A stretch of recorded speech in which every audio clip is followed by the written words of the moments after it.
여러분 반갑습니다. 그리고 이렇게 사랑합니다. 또 존경합니다. 하나님께서도 하나님의 말씀 성경을 배우고 알고 믿고 순종하는 사람, 진리 안에 행하는 사람 참으로 기뻐한다고 하셨습니다. 그리고 정말 후회 없는 삶의 길이고 안전한 길이고 또 생명의 길이고 복된 길이 아닐 수가 없습니다.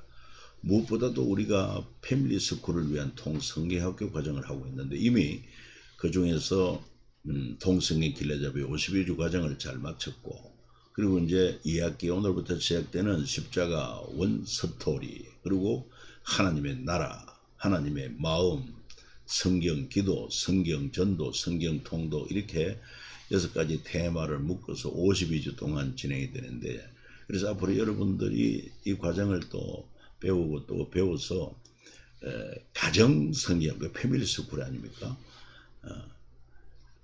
그래서 우리 자녀들이 5세부터 20세가 되는 15년 동안 이 가정에서 우리가 성경을 또 가르치고 그리고 또 배우게 할 때 그 자녀들이 20세가 되면은 참으로 교회의 리더가 되고 그리고 한국교회 리더가 될 수 있는 그런 자격을 갖추게 될 것이고, 민족의 리더요 세계선한 영향을 끼칠 수 있는 이런 글로벌 인재가 되는 그런 기초가 확립되고 하나님께서 그렇게 귀하게 사용해 주실 것입니다. 여러분과 여러분 자녀들에게 복이 임하게 되기를 우리 구주 예수님의 거룩한 이름으로 또 축복합니다. 그래서 이제 통성경학교 이 과정을 도표로 보면 그렇습니다. 지금 통성경 길라잡이 52주 과정을 했습니다. 그리고 이제 하반기 십자가 원스토리, 하나님의 나라, 하나님의 마음, 성경기도, 성경전도, 성경통도, 이렇게 함으로 말미암아 이 52주 동안 진행이 되는데, 이제 오늘은 그 중에서 첫 번째 십자가 원 스토리를 살펴보도록 하겠습니다. 이 십자가 원 스토리에는 5과로 되어 있는데, 십자가 그 순간, 그 다음에 2과 움직이는 성막 500년, 움직이는 성막 500년. 여러분 그건 바로 뭐냐 하면은 이스라엘 백성 애굽에서 나와서 시내산에서 율법 받고 그 다음에 성막을 지으라는 하나님의 계시를 따라서 모세가 건축한 이후로부터 언제까지 성막이 존재합니까? 다윗을 지나서 다윗이 하나님의 성전을 짓기를 사모했지만 너는 군인으로서 손에 피를 많이 흘렸다. 성전을 짓기에 합당치 않으니 그 대신 네 아들대에 와서 성전 건축을 하라 하겠다. 그래서 이 솔로몬이 왕이 된 지 4년, 그리고 이스라엘 백성이 애굽에서 나온 지 480년 되는 해 성전 건축을 시작했다. 그렇게 성경에 기록되어 있습니다. 그러니까 애굽에서 나온 지 480년에다가 그 다음에 솔로몬의 성전 건축 7년 보태면 487년, 약 500년이라고 보는 거죠. 그 후에 이제 예루살렘 성전을 솔로몬이 건축하게 되는데, 그때부터 약 1000년 동안 이제 하나님이 약속하신 가나안 땅에서 이제 더 이상 뭐 움직일 필요가 없지 않습니까? 그래서 1000년 동안 성전이 건축되었고, 마침내 예수님이 오심으로 성전전 예수님이 오셔서 말씀하셨습니다. 너희가 저 성전을 헐어라. 내가 사흘 만에 다시 일으키리라. 그때 사람들은 생각할 때 무슨 말이냐? 지금 저 성전, 그 당시에는 이제 예루살렘 성전이 역사적으로 보면 바벨론에 의해서 무너지고 불타고, 그 후에 70년 후에 돌아와서 스룹바벨 중심으로 성전을 건축해서 스룹바벨 성전이라 그랬다가, 그 후에 헤롯이 왕이 되면서 이 성전을 대대적으로 확장 공사, 정축을 했습니다. 유대인들의 관심을 사기 위해서죠. 헤롯은 원래 에돔 사람이라고 그러지 않았습니까? 그래서 그 성전이 무너질 때까지, 주 70년 무너질 때까지 약 1000년 동안, 그리고 이제 예수님이 오셔서 너희가 저 성전 헐어라, 내가 사흘 만에 일으키겠다. 참 성전된 자기 육체를 주님이 가르쳐 말씀하신 것 아닙니까? 그렇습니다. 성전의 참 의미는요, 하나님과 관계 회복입니다. 그래서 구약의 사람 손으로 지은 성전은 하나의 모델, 모형이고, 참 성전된 예수님이 오심으로 말미암아 그가 십자가에 살을 찌고 피 흘려 주시는 그 단번의 희생 제사를 통해서 이제 우리가 하나님 앞에 나가는 길이 열렸고 하나님과 관계가 회복되어지는 그런 하나님께 나가는 통로로서 완성이 된 것입니다. 예수님이 참 성전이죠. 그리고 예수 믿는 우리 몸이 이제 성전이 되었습니다. 또 예수 믿는 사람들이 모인 교회, 주의 몸된 교회가 참 성전인 것입니다. 그리고 오가에서는 하나님의 나라 복음이란 무엇인가, 이것을 우리가 공부하게 되겠습니다. 예.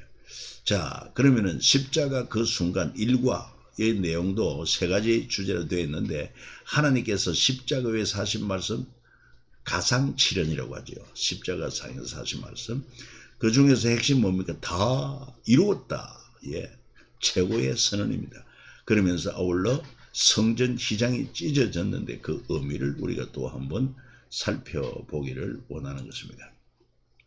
자, 십자가상의 칠언, 용서와 기도 이렇게도 볼 수 있는데, 왜 십자가상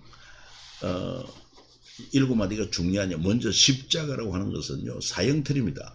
이 원래 페르시아부터 로마 제국에까지 이렇게 전해진 사형틀인데, 특히 종이나 그 다음에 반역자, 아주 거강무도한 자를 처형하는 사형틀입니다.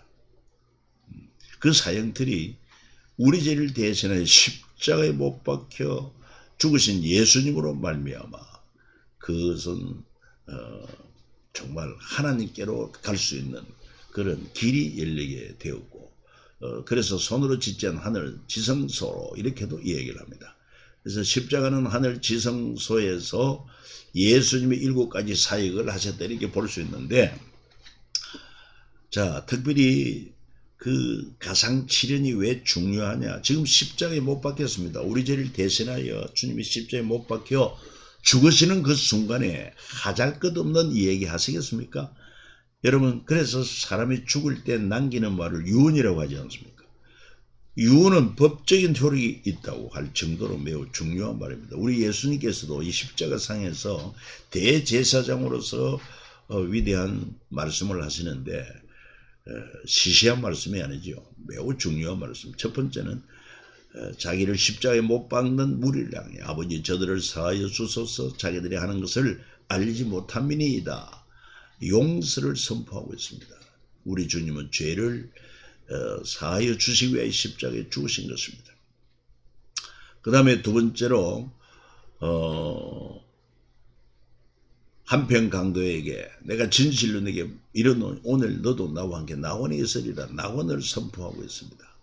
이거 뭐 꼭 우편 강도라고 볼 수 없지만은, 아무튼 한편 강도는 예수님을 부정하고 오히려 예수님을 조롱했고, 그러나 한편 강도는 그 마지막 십자가에 죽어가는 그 순간에 예수님을 믿고 고백을 합니다. 선생님, 당신의 날에 임하실 때 나를 기억해 달라고 했을 때 주님이 하신 말씀이 진실로 네게 이른다. 오늘 네가 나와 함께 낙원에 있어. 죽음으로 끝이 아니다. 죽음 이후에 보이지 않는 영원한 낙원이 있다고 하는 사실을 선포하고 있습니다. 그 다음에 세 번째로 여자의 보소서 아들이니이다.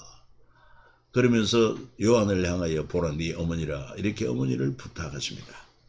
이것도 매우 중요한 의미를 우리에게 가르쳐 주지 않겠습니까? 부모, 얼마나 중요한 존재인지 모릅니다.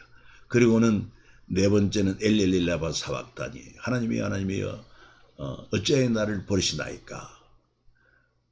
정말 성부 성자 성령 삼위하는 영원부터 영원까지 함께 계시는 분이고 사랑으로 교통교제하시는 분인데, 이 순간 하나님께로부터 버림받아야 됩니다. 왜냐하면 우리 죄를 저식고 거룩한 하나님은 죄를 용납하지 않기 때문에 예수님을 버리시는 것입니다. 그리고 다섯 번째, 내가 목마르다. 내가 목마르다. 왜? 여러분, 죄인은 죽어서 영원한 지옥 형벌을 받습니다. 불못습니다. 영원히 목마르고 목이 타는 것입니다.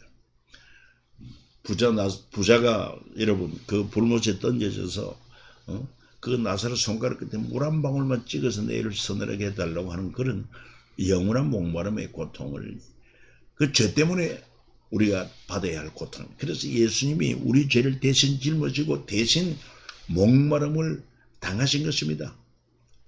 그 다음에 6번째, 7마디 말씀 가운데 가장 핵심이라고 볼 수 있는 다 이루었다. 뭘 다 이루었다? 하나님이 우리 예수님이 이 땅에 보내신 그 사명을 다 이루었다. 그 사명의 핵심이 뭐냐? 바로 성경에서 예수님 십자가 지기 전에 예언된 우리 죄를 사하고 구원하기 위한 계획, 구원 계획을 다 이루었다. 놀라운 선포입니다, 여러분. 그리고 마지막으로 아버지, 내 영혼을 아버지 손에 부탁합니다. 하나님의 주권을 온전히 인정하며 사나 죽으나 하나님을 의지합니다 하는 그런 신앙의 표현이라고도 볼 수가 있습니다. 자, 그렇다고 하면 성경 전체에서 가장 결정적 순간, 크라이막스라고도 할 수 있습니다. 바로 예수님이 십자가상에서 하신 말씀 다 이루었다. 얼마나 위대한 선포인지 모릅니다. It is finished. It is finished. 다 이루었다. 다 끝났다. 여러분, 우리도 한평생 이 땅에 사는 동안에 우리를 통해 이루시고자 하는 하나님의 그 뜻을 여러분 이루시기 위하여 사명을 다 감당하는, 그 사도 바울이 그랬습니다. 나는 선한 싸움을 싸웠다. 달려갈 길 마쳤다. 끝까지 믿음을 지켰다. 우리 예수님도 주신 사명, 인간을 구원하기 위한 하나님의 놀라운 구원 계획을 십자가상에서 다 이루었다 하는 것입니다. 그 이전 그 이후, 이전에는 구원을 위한 모양이라고 하면은 십자가에서 다 이룬 그 이후로는 누구든지 예수 믿음으로 말미암아 구원 얻는, 그리고 마침내 세상 종말이 오고 영원한 천국의 삶이 이루어지게 되는 것입니다. 자, 그 다음에 이 다 이루었다고 했을 때 바로 모세와 율법과 선지자들의 말한 것이 다 이루어졌다는 것입니다. 그러니까 율법이라고 하면 주로 율법서, 모세오경 5권, 창세기, 주례기, 민수기, 신명기, 여기에서 말씀하고 있는 율법이 말씀하고 있는 것. 그 다음에 또 선지자들, 이사야부터 제 말라기까지 많은 선지자들이 증거한 그 모든 하나님의 구원 계획이 다 이루어졌다. 십자가에서 다 이루었다. 예.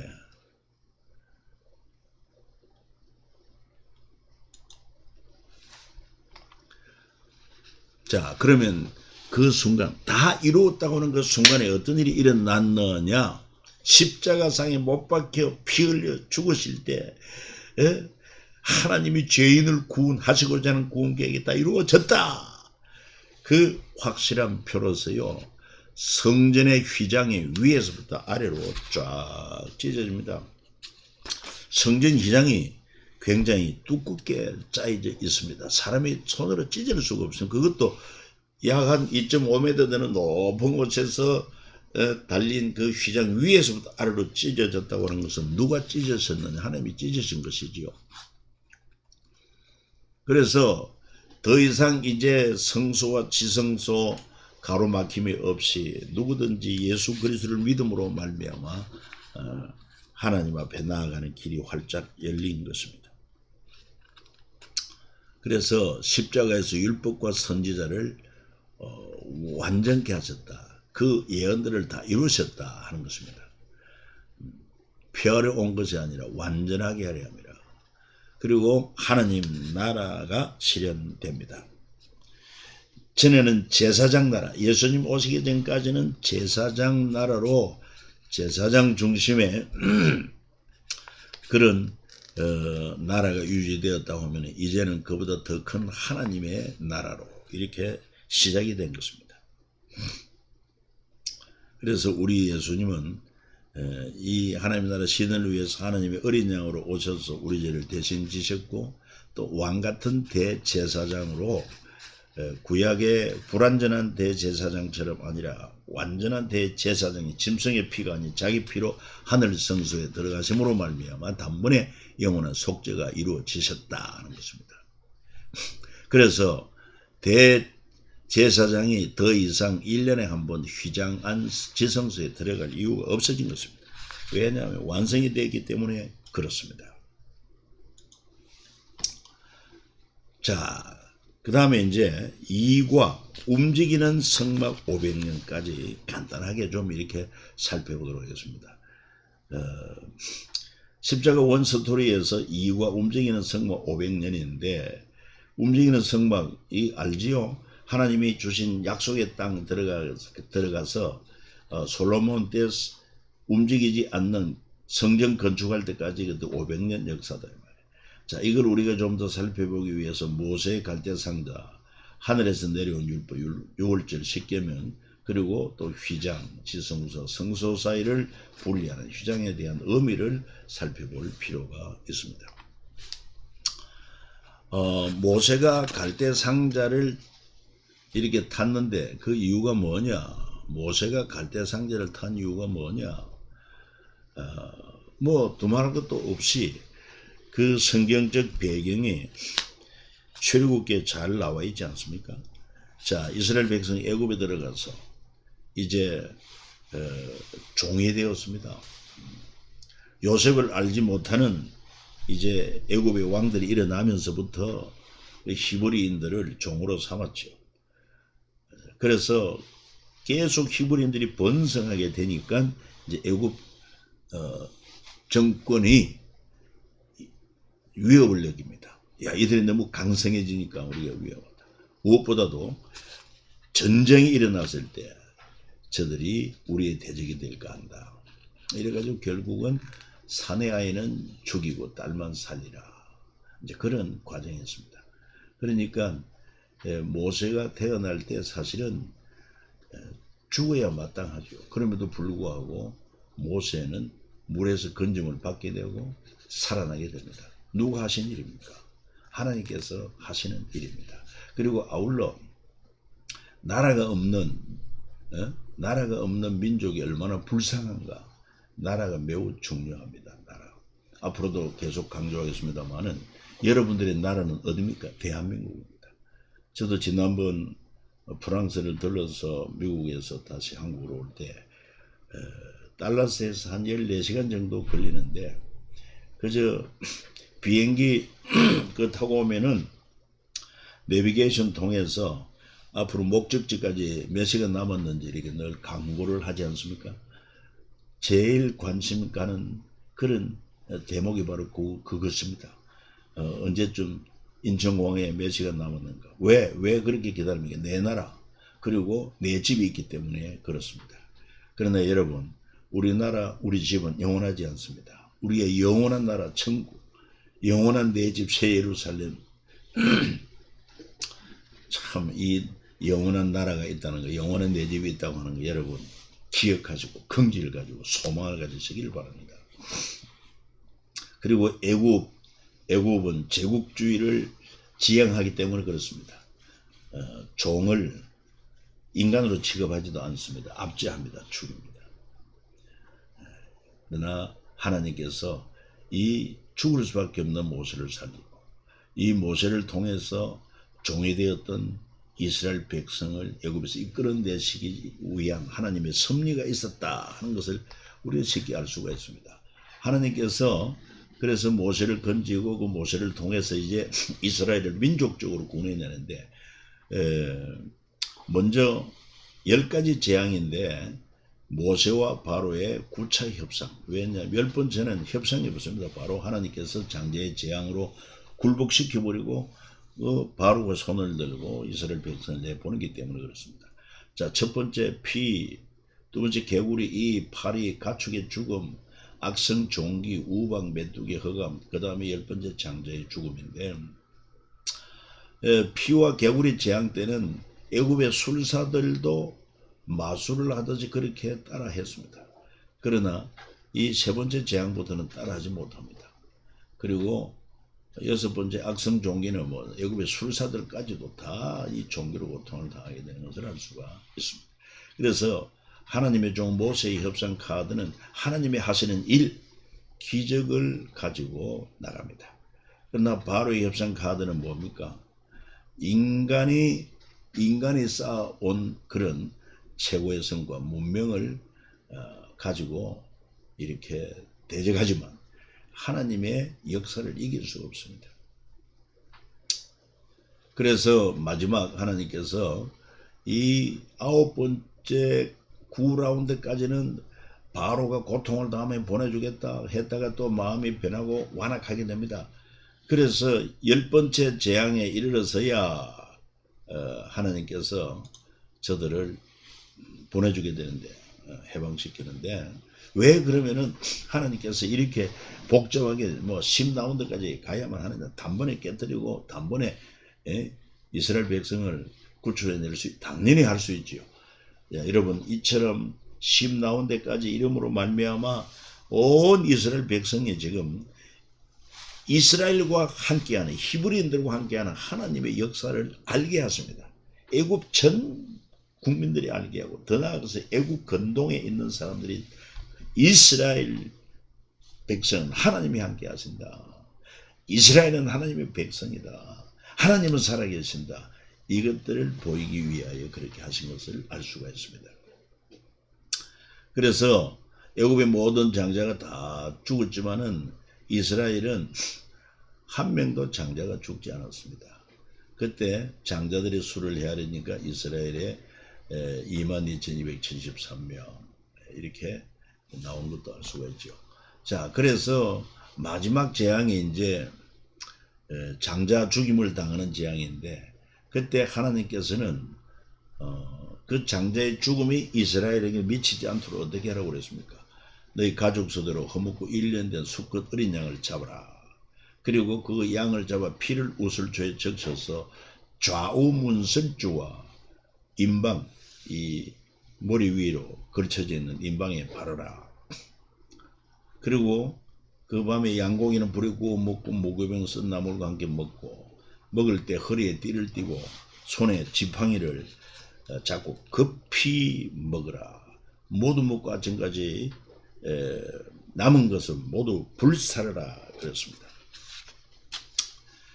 그래서 이스라엘 백성은 그대로 했습니다. 뭐 할 일이 다른 게 있습니까? 그대로 할 수밖에 없습니다. 그때 장자를 치는 죽음의 사자가 하나님의 말씀대로 그 저들의 장막에 문 좌우설주 인방에 피를 바른 거 보고 재앙이 넘어갑니다. 대신 애굽의 모든 바로 왕부터 모든 애굽의 종까지도 장자의 죽음이 재앙이 임하지만은 이스라엘 백성은 이 죽음의 사자들이 피를 보고 재앙이 지나간다, 넘어간다, 패스오버. 이게 6월입니다. 6월달에 있는 절기가 아니요, 패스오버. 그래서 하나님은 이 날을 기억하라, 잊지 말아야 한다는 것입니다. 민족적으로 구원받고 해방받는 역사가 6월절로 말미암아 이루어졌기 때문에 그렇습니다. 자, 그때 6월절에 어린 양이 희생이 되었는데,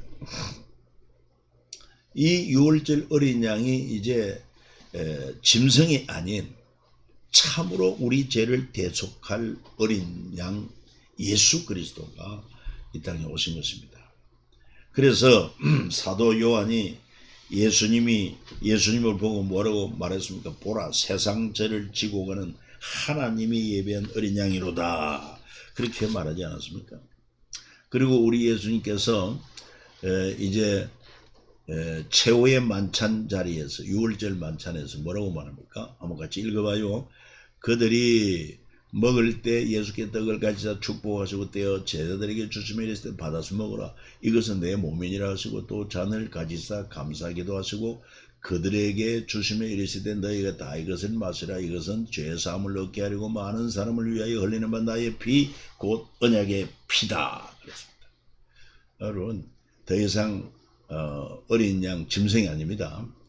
바로 흠도 점도 없는 예수 그리스도의 살과 그 다음에 흠도 점도 없는 예수 그리스도의 피를 흘리심으로 말미암아 우리 죄를 단번에 영원히 속죄하시는 것입니다. 시내산에서 제사장 나라의 법 십계명의 613개 율법을 주시고 이 하나님의 법과 제국의 법은 차이가 나죠. 하나님의 법은 사랑의 법입니다. 거룩한 법입니다. 의로운 법입니다. 선한 법입니다. 완전한 법입니다. 그러나 제국의 법, 세상의 법은 불완전합니다. 십계명 돌판을 주셨습니다. 이게 바로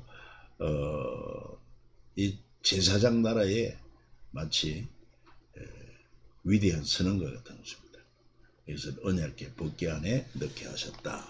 자, 그래서 하나님이 주신 십계명, 하나님의 법 가운데 기초가 되는 십계명, 제사장 나라의 대헌장이다.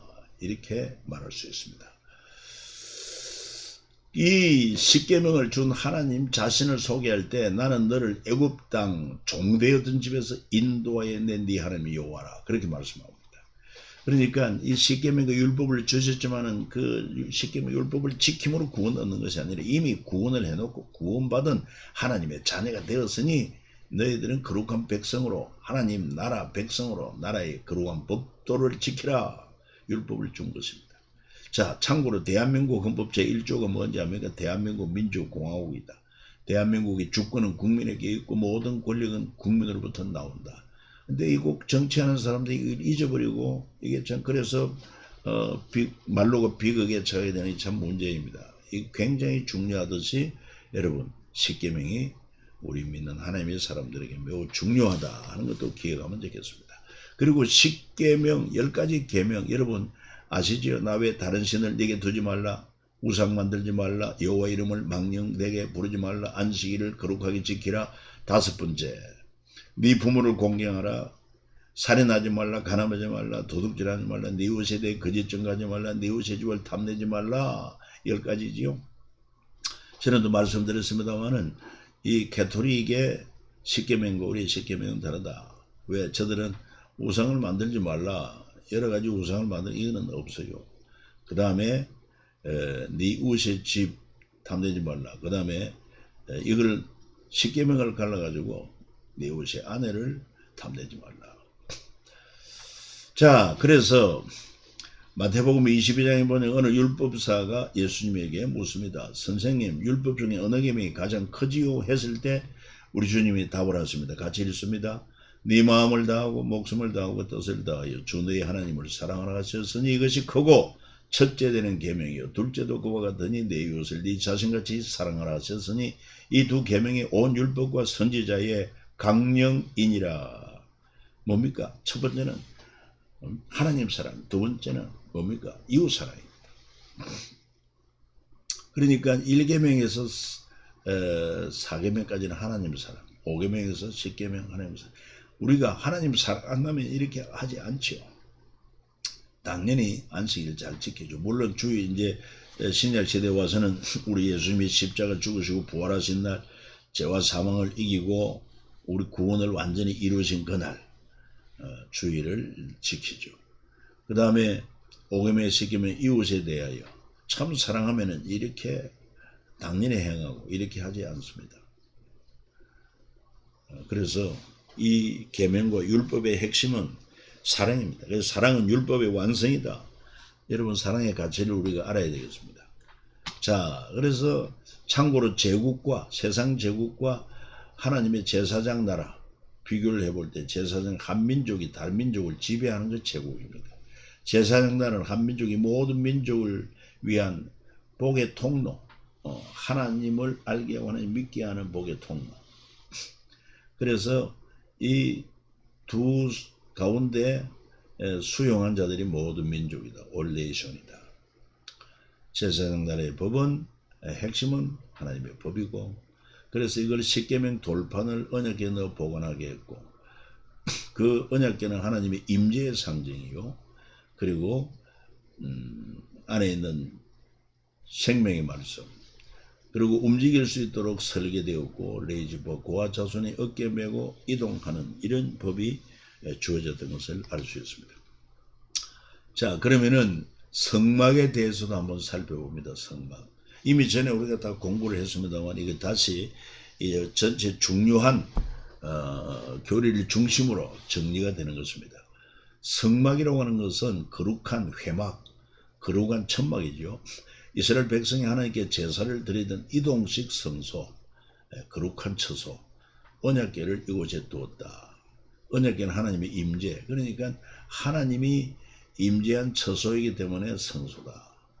임재의 상징, 이스라엘 진 중앙에 있다. 그래서 우리도 하나님 중심, 교회 중심, 움직이는 성모 500년이요 예루살렘 성전까지 하나님 이스라엘이 만나는 곳이었다. 그 다음에 제사의 장소, 용서의 장소였다. 하나님을 만나고 또 하나님 관계를 회복하는 통로, 이것이 바로 성막이었습니다. 그러니까 인간이 범죄한 이후 하나님은 이 에덴 동산 우리를 추방했습니다. 하나님과 만남의 길이 사실은 끊어진 것입니다. 그래서 구약에서 이런 율법과 그리고 또 율법에 따른 성막 제도를 보여줌으로 말미암아 거룩한 하나님과 타락한 죄인이 만나는 통로가 바로 이 성막이다. 이 성전의 중요한 의미다 하는 것입니다. 그리고 그 성소에는 휘장이 있는데 지성소와 성소 사이에 휘장이 있습니다. 지성소는 지극히 거룩한 처소, 언약궤를 두는 곳입니다. 성소는 일반 제사장이 들어가는 곳이고 지성소는 대제사장만 들어갈 수 있습니다. 그리고 이 두 돌판을 언약궤에 넣어두었고 그 언약궤는 하나님의 이름을 두르게 택한 곳 성전에 지성소에 있고 이제 참 성전 대신 예수님이 성주신에 하셔가지고 성탄이죠. 그래서 십자가에 달리실 때 성전의 휘장이 찢어지고 그때 예수님 부활하고 성천하고 하나님의 보좌 우편에 앉으시고 이제 성령을 보내주셨고 성령이 우리 안에 임하심으로 우리 몸이 성전이 되었다. 이런 유기적 관계를 한번 생각해 보면 좋겠습니다. 그리고 이제 언약궤, 하나님의 그 십계명이 담겨진 언약궤 이동 경로를 보면은요, 출애굽에 해가지고 이제 광야를 거쳐서 여리고를 건너서 여리고에서 길갈로, 길갈에서 실로를 옮겼습니다. 그런데 이 에벤 에셀에 하나님께서 이제 도우셨다 했는데 여기서 블레셋에서 빼앗겨가지고 아스돗으로 옮겨지고 아스돗에서 저들이 가드로 옮겨. 왜? 막 재앙이 일어나니까. 또 에그론으로 옮겨보자. 에그론 옮겨서 사람들이 막 적극 반대하니까 그러면은 이 법궤가 진짜 하나님으로 인한 역사인지 시험해보자. 그래서 새수레를 만들고 그리고 뭐 금독종 이런 것들 예물을 이제 준비해서 그리고 한 번도 소리를 끌지 않는 전나는 암소로 하여금 베세메스로 가게 하자. 자, 이 전나는 암소인데 새끼를 두고 그것도 멍에도 한 번도 매지 않았던 소가 곧장 법궤를 끌고 가면은 이 하나님의 역사다. 그렇지 않으면 우연이다. 해보니까 그 소가 곧장 베세메스로 갑니다. 그리고 여기에서 사람들이 그냥 함부로 법궤를 열어본 거로 많은 사람이 죽고 이걸 기란 예아림 이쪽에 이제 옮겼어. 오랫동안 있다가 그리고는 이제 다윗 때 이 뭡니까 예루살렘을 이제 도성으로 정하고 법궤를 그쪽으로 옮기자 했을 때 옮기다가 우사가 법궤를 수레에 싣고 흔들리니까 붙잡다가 하나님이 진노하셔서 그가 적사합니다. 두려워서 오벳 에돔에 잠시 맡겼습니다. 그리고 왜 이런 어려운 일이 생겼나? 연구한 끝에 법궤는 고아 자손들이 어깨 메고 운반하는 것이다. 이걸 알고 다시 예루살렘으로 옮겨오게 된 것을 알 수 있습니다.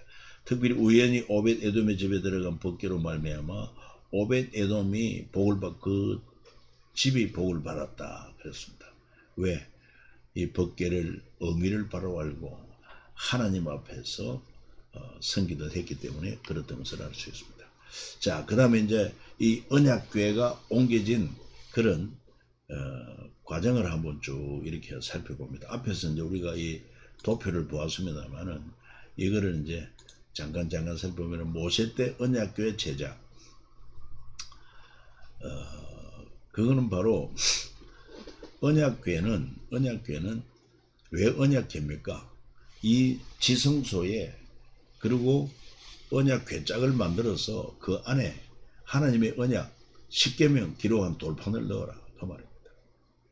그 다음에 광야 40년을 통과합니다. 언약궤를 메고 그 다음에 요단강을 건너 가나안으로 들어갔고 가나안에 도착 길갈에서 모든 백성들이 이제 할례를 받게 된 것도 우리가 알 수가 있고 그 다음에 언약궤를 메고 여리고 성을 그 하나님의 말씀대로 하루에 한 바퀴씩 돌고 마지막은 7바퀴 돌고 그리고 나팔을 불고 외칠 때 여리고성이 점령되고 그리고 실로의 언약궤를 메고 블레셋 전쟁터로 갑니다. 그러니까 이 블레셋과 전쟁할 때 이스라엘이 연약하니까 하나님의 도움을 바라고 이 언약궤를 메고 전쟁터로 갔지만은 그때 누가 제사장이었습니까? 홈리 피느하스 같은 자. 이들이 하나님을 무시합니다. 그래서 하나님이 진노하셔가지고 전쟁에서 저들은 전사하고 법궤는 뺏기지 않습니까? 그래서 그 법궤가 뭐 가드로 갔다가 그렇죠. 아스도 갔다가 가드로 갔다가 에그론으로 갔다가 에그론 사람 반대하니까 베스메스로 온 것처럼 그래서 이제 베스메스 소가 끄는 소리였어요. 기럇 예아림으로 갔고 그 다음에 여기서 기럇 예아림에서 이제 다윗을 통해서 법궤를 예루살렘으로 옮기다가 흔들리는 법궤에 손을 댔다가 다윗이 법궤 옮기기를 중단하고 오벳 에돔의 집으로 옮겼다가 그리고는 마지막에 이제 다윗이 법궤 운반을 하나님의 법도대로 제사장들이 언약궤를 어깨에 메고 운반함으로 말미암아 예루살렘에 안치하고 그러다가 그가 성전 짓기를 사모했지만 하나님이 허락지 아니하므로 솔로몬 때 가서 성전을 건축하여 예루살렘 성전에 안치가 되었던 것을 알 수가 있습니다. 그래서 오늘은 여기까지 이렇게 1과 2과를 겸해서 말씀을 드렸습니다. 다음 화요일은 상가를 시작하도록 하겠습니다. 여러분 수고했습니다. 날 더운데 특별히 건강 유의하시기를 바랍니다. 감사합니다.